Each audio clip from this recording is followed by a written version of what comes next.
Yo, what is going on guys, my name is The Friendly Machine, and today guys I've got you a video on how you can start and grow your gaming YouTube channel this year in 2017. As you guys can see though, I'm posting this video in 2016, and the main reason for that is because, well, the time of me recording this video now, there is only 2 days left of 2016. It's the 30th of December today, and New Year's Eve is tomorrow, so I don't think that really matters too much, but the main reason is because of the fact a lot of people will have either got equipment for YouTube for Christmas, and I'm going to remind you guys to stray down the right path of what equipment you should get and what tips you should abide by using that equipment. So I'm guessing the reason you guys clicked on this video, now you're in a position where either one, like I mentioned before, you've already got YouTube equipment for Christmas that you put on your Christmas list, or you just generally asked for Christmas off your parents or carers, or you are interested with the money you've got for Christmas in buying YouTube equipment. So before I get into any of this, I just want to mention a few generic things about YouTube, and I also made a video for 2016 like this last year, how to start and grow your gaming YouTube channel in 2016, and that kind of did the best a video ever has on my personal channel, not like Carnage Clan or anything, because I've had videos on Carnage Clan get over 400,000 plus views, but that's besides the point. That's the team I'm in. This is my channel, and that video did very well. I'm not only making this video to remind you guys to, you know, oh my god, this video is going to do really well in 2017. It may not do, but for the people watching, I just want you to know how to set up a proper YouTube channel, and because I've learned a lot since then in that 2016 video, and I feel like I can share the tips and experience with you guys that I've learned along the way. And the first thing I want to mention is, don't make this video like the one I made in 2016, a sub for sub center, because literally I get comments and notifications on the daily, even at this point now, at the end of 2016 when I posted that video in January, just 3 days or something after my birthday, saying sub to me and I'll sub back or something like that, and I commented on it and I got a lot of thumbs up on the comment I made saying that's not the way to grow, and I mentioned that in the video, so I just want to make that very clear. Sub for sub or sub for shout out or any social media like follow for follow, like for like is not the way to go on any website, especially if you're doing YouTube in particular, because YouTube revenue, or money if you like, if you actually want to turn it into a job someday, which I don't recommend having the mindset of saying I'm going to do this as a job, because it's very unorthodox. However, if you want to start earning that bit of money on the side just to tie you over in terms of maybe not getting a part-time job, if it gets to that stage, if it does, I'm not saying it definitely will do, but it has to that point for me, I definitely recommend just going about YouTube for doing YouTube. Like I said before, I was going to say, YouTube money is generated by the minutes watched on your video, and the more minutes watched through a particular video, or videos in total, or combined videos on your channel, the more money you get and the more publicized kind of factors you have. You're getting the recommended more. Obviously YouTube want to promote a video that people want to watch because it's more time spent on their website, so it's all about time watched in terms of the revenue earned, not subscribing, not liking the videos. Well, liking the videos can sometimes get the video out there if you have your YouTube channel linked to your Twitter. However, if that's not the case and you're not a big Twitter account, or don't have a big Twitter account, sorry, then that's kind of pointless. So liking the videos, yeah, it's a rating, it helps, but not as much as YouTube is portrayed to be. It's just kind of like a placebo effect for us to say how many people enjoyed this video. And if you enjoyed this video today, I'm going to be like every other YouTuber ever now, make sure you slap a like on the video down below. And I'm not going to do a giveaway on this video, so don't worry, I'm not going to be like every YouTuber ever, but we're going off the point now. So do YouTube because you want to do it and enjoy it, not for the money, and also don't do anything where it entails kind of people just subbing to you, not for the right reasons, to watch your content and enjoy your content. And now let's get into everything you guys need to or should be purchasing in order to start your YouTube channel and not going too far or too little in terms of the quality that you need to produce on your YouTube channel. So the first vital thing for a gaming YouTube channel to have is good quality gameplay in the background. As you guys can see, it's 1080p 60 frame per second gameplay as the max quality, optional to choose and watch this video in that you guys are watching right now of Infinite Warfare or any Call of Duty game, because if you guys haven't noticed and you're new to the channel, I'm a Call of Duty predominant YouTuber, and that's what I like to do, post gameplays, news, information, tips and tricks. And I definitely recommend when you start a YouTube channel you actually have the mindset of knowing whereabouts route wise you want to go down, whether it's a particular game, whether it's a particular type of genre within a game, tips and tricks, or personality based, because then you can have an envision of where you want to take that and improve upon that quality, rather than just having everything thrown all over the place and saying, oh, I'm going to make a video on this today, that today, and not improving upon the groundwork of what you've already standardized on your YouTube channel. So what you want want is a capture card like the Elgato. Now I know they're quite costly. I'll leave all the links to the equipment that I mentioned in this video in the video description down below, so you guys can check them out and maybe purchase them or look at them yourself to see if you want to purchase them. The Elgato HD60 is the one I'm using. However, I do recommend that to most people because nobody wants to watch something absolutely awful like a Mario Nintendo 64 bad quality gameplay or something like that. It's all about the quality and what you actually produce with that quality in the video in the background on YouTube. And we'll get into microphones and everything in a minute, but I just really want to, you know, press the fact onto you guys that you need good quality gameplay, because it's not like 2007 where a 360p capture card that isn't HD is enough to cut it right now. 1080p I would say is the minimum for you growing on YouTube and people wanting to watch your content so they have something good to watch in the background, and also a good YouTuber or content creator to relate to, which is why the Elgato HD60 or the Elgato is probably the main expensive thing, or the most expensive thing, sorry, that I'd recommend in this video for you guys to buy straight away, especially because the January sales are going to be coming on when New Year hits, so it's definitely the time right now to buy or purchase a HD 1080p capture card like the Elgato HD60 or the Elgato or any other that you guys manage to find that actually produces that kind of quality when you're recording your gameplay. And on the 2016 video I made almost a year ago from now about starting and growing your gaming YouTube channel in that particular year, or just overall starting and growing a gaming YouTube channel, so many people commented, well, I've got good gameplay but I don't want to do a commentary. Well, first of all, it's 2017, like, commentaries in my eyes have been vital for watching a YouTube video, unless it's like a world record gameplay, which is not what you're going to be posting consistently anyways, because it's a world record, it's like a one-off almost, but it has something to do with skill as well, I guess. However, it's not something that you can actually say, I'm going to post this today and I'm going to work on that today, because it's completely random, and to be honest, it has a lot of luck and skill involved at the same time, but that's not the point. I believe that commentary in a video is vital to get that connection with the creator, because people want to come back eventually, not because of your skill, not because what you can do in a game, it's because they enjoy the content that you produce on YouTube. What people need to realise is YouTube and being good at a game are completely separate things. If you're not entertaining or don't provide the kind of right service, which is what you need to do on that particular YouTube video right now, I believe I'm providing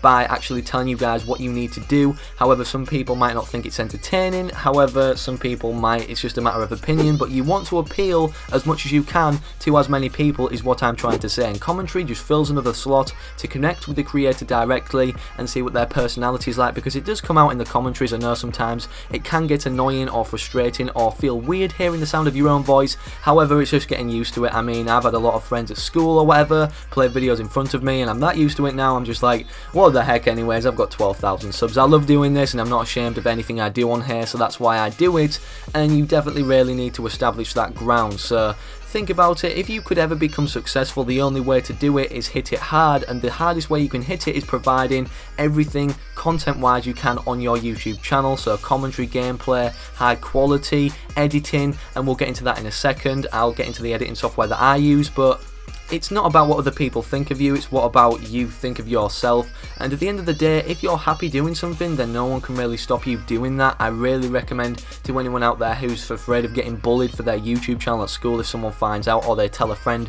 who is no longer a friend and then they tell people and blah de blah de blah, make fun of you. Everyone starts somewhere, don't worry, they couldn't do what you're doing right now because they haven't even chose to do it, or they just generally don't have the mentality to do it and stick to something, which is why you should be really proud of yourself for actually making this step to start and grow a gaming YouTube channel. And it's not mainly like having a YouTube channel that people make fun of, it's putting your voice on there, and how I recommend putting your voice on there is actually having it in the best quality possible for the lowest price. So what I use right now and have always used throughout my commentaries on my 2 years on this website YouTube is the Blue Snowball. This is either around $50 or so I believe on Amazon. I'll link it in the video description down below, like I said I would with all the equipment, and this being one of the pieces of equipment I use to this day, and I definitely recommend it because it's a very good quality microphone if you use it and actually take care of it. And a pop filter I would definitely recommend, however I don't even have one of those. Basically when you go into a microphone, it can kind of distort the audio and make it sound like an earthquake or something like that. I'm guessing you guys have heard it on them guys videos who make YouTube videos and they talk through their Turtle Beach microphone and there's no filter over it to condense the saliva or the water vapor going into the microphone and distorting the audio. So a sock over the microphone that I've got right now definitely works. Honestly, it's a really good pop filter, and that's a makeshift version, so you guys have got a tip right there, so you don't have to spend as much money on the pop filter in a professional manner, even though it is definitely a good thing to have because it does look cooler on your microphone than a sock does. Because people come into my bedroom and they're like, why have you got a sock on that, and what is it? And I'm like, it's a microphone. And like, why have you got a sock on it? It's like, it's pop filter. So yeah, people will ask questions if they come into your bedroom, your setup, your gaming room, whatever you want to call it, but at the end of the day, it's free and it works. So that's why I recommend the Blue Snowball and a sock as the pop filter on the Blue Snowball. So right now, let's get into the editing software, kind of the machinery or techniques I use to string together a video and put everything together I want. The commentary, the audio, the background music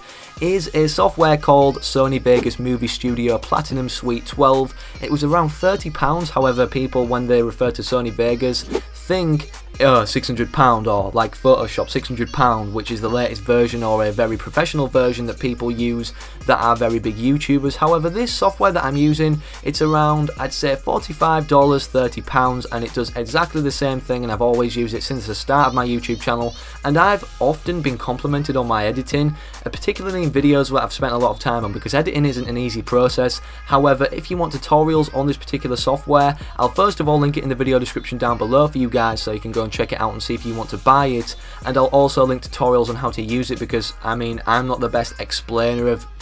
a software overall like Sony Vegas, as I don't have a screen recorder, which is something I should have for a YouTube channel, especially a gaming one for my PC and stuff like that. So I'll link tutorials in the video description down below, like I said, on Sony Vegas Movie Studio Platinum Suite 12, and if you guys can find a better version or more updated version, I definitely recommend, if it's around the same price range, buying that one, because it's just new, it'll do more things, or be better overall, or be more efficient, or just generally will last longer and not go out of date as quick, because it's a newer version and it's been made in a new year, or just a particular more developed version than the last one. So it's a good editing software. I don't recommend using Movie Maker, which I know a lot of people will resort to because they've used it in like schools, primary schools, elementary school, or whatever, because it's very simple. However, it doesn't offer the kind of diversity that you can learn and get to know on Sony Vegas at the same time of keeping it simple to start with, which is why you want to start out on something where you can use it simple and then develop it into that more complexity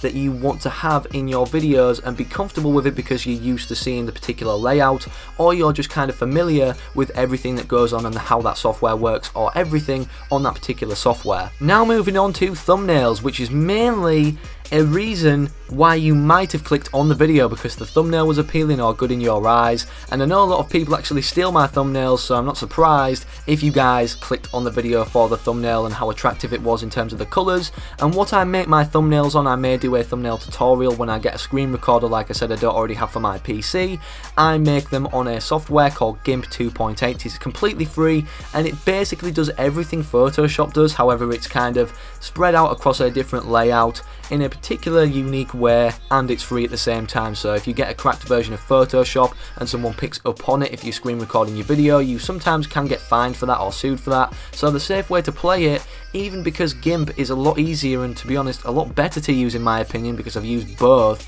I definitely recommend just getting GIMP, because why wouldn't you want to do that? And make sure that your colours and everything and just the thumbnail overall is standing out, being vibrant, and you've spent at least 20 to 30 minutes on the thumbnail from scratch, which is what I mainly do, or even longer, to make sure that, you know, you've put the maximum effort you possibly can do into the video, as it is a big part of the video, attracting people to the video, and also the first 15-second impression that you make upon the viewer within that particular video they're viewing. So that's the thumbnail or kind of graphics software that I use for this channel. So anything you see that I put on screen, like leave a like on the video that might pop up on your guys' screen now and again, that I've edited in on Sony Vegas Movie Studio Platinum Suite 12, has been made on GIMP, however it's just been put in. So I think I'm going a bit too much in depth there about editing, but one of the final things that I want to recommend to you guys is collabing with people your size and actually doing it properly. So you've kind of found someone who puts as much effort into their videos as you do, or kind of seems like the type of guy you would like in real life, or generally has the same mindset to you and wants to do it properly on YouTube and growing the right way, not just sub for sub or just making a sloppy video shouting someone out or a post for post video. I mean like actually making friends on YouTube and getting in a particular community like the Call of Duty community that's kind of AIDS right now because it's dying, a lot of people would actually say. However, if you enjoy something that much, it doesn't really matter too much how many people are in it, just the people you surround yourself with, if they are the right people. And that's what I recommend, focusing on one particular community, growing within that community so you can get a name for yourself, but doing it alongside people who can actually support you and be friends with you along the way and give you advice, so you have people to talk to about things that are going on the website, as there is a lot in terms of the behind the scenes stuff on YouTube, like the algorithms, the tags, the search engines, which is what we're going to talk about now. The final thing for you guys just starting your gaming YouTube channel in 2017, a Google Chrome, and if you don't have Google Chrome, download Google Chrome and use that as your primary browser on your PC. Is an extension on Google Chrome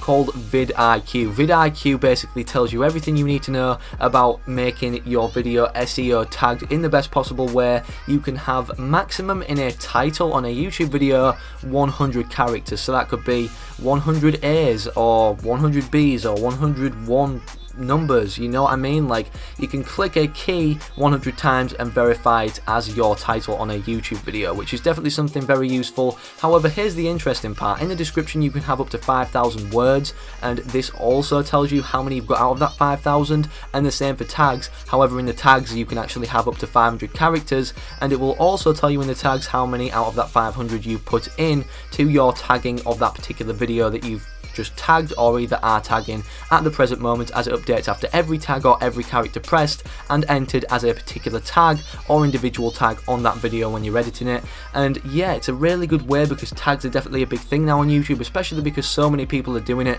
and YouTube might seem oversaturated to some, so it's definitely good to optimize your video in terms of getting it out there in the search engine as much as possible. So as you'll be able to see when you've got vidIQ, you can see how other YouTubers tag their videos as well. You'll notice the bigger YouTubers don't really care and they have like 1 or 2 tags, but other YouTubers who are trying to grow in a particular community like the Call of Duty community will have filled their tags entirely to the 496 character mark, so they can't really post any more in that and go over the 500 mark, or exactly 500, as I usually have 500 exactly on my tags out of the 500 characters you can actually put into the tag section of a particular video or every video or individual video, or some videos I usually have around the 490 plus mark to the 500 mark, and that definitely really is a big thing with YouTube, knowing how to keyword your videos, what people are searching for. They're like mini titles tags. I definitely recommend spending time and learning about the tag system, which is maybe a topic for another video, but for now I've told you guys everything and gave you the tools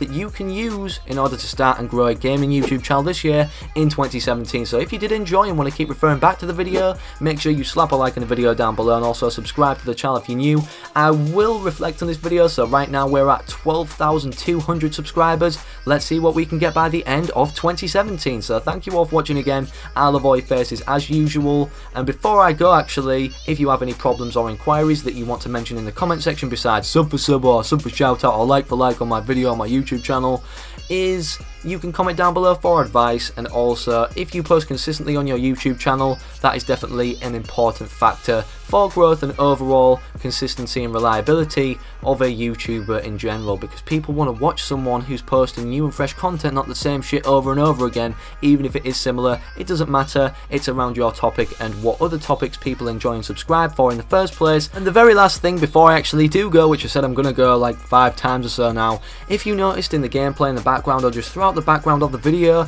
I've had some really chilled, non-diverted attention background music, which I'll link as non-copyrighted music that you need to take note of. Non-copyright music is free to use and then free to earn money off that video if you want to start out on that path, like say if you've already got a YouTube channel. However, these are just the main sources that I use for background music, and overall it will keep your video out of any trouble to do with copyright issues, taking the video down, getting striked on your channel, which is never good, and just having a video on YouTube with background music, because who doesn't like background music? A nice cool beat or a nice soothing kind of sound in the background, I guess. Anyways, that's what I use in the video description down below. Non-copyright sounds and also chucky beats, and that's all I'm going to continue to use because they produce some very good non-copyright music, and by all means I'm not sponsored by them to say that. It's just because I appreciate them enough to actually give them a little bit of promotion if this video does good and you guys watch until now. And also, I generally like their music, and I just want you guys to take note of the fact they're good at their work, so use their work in your work,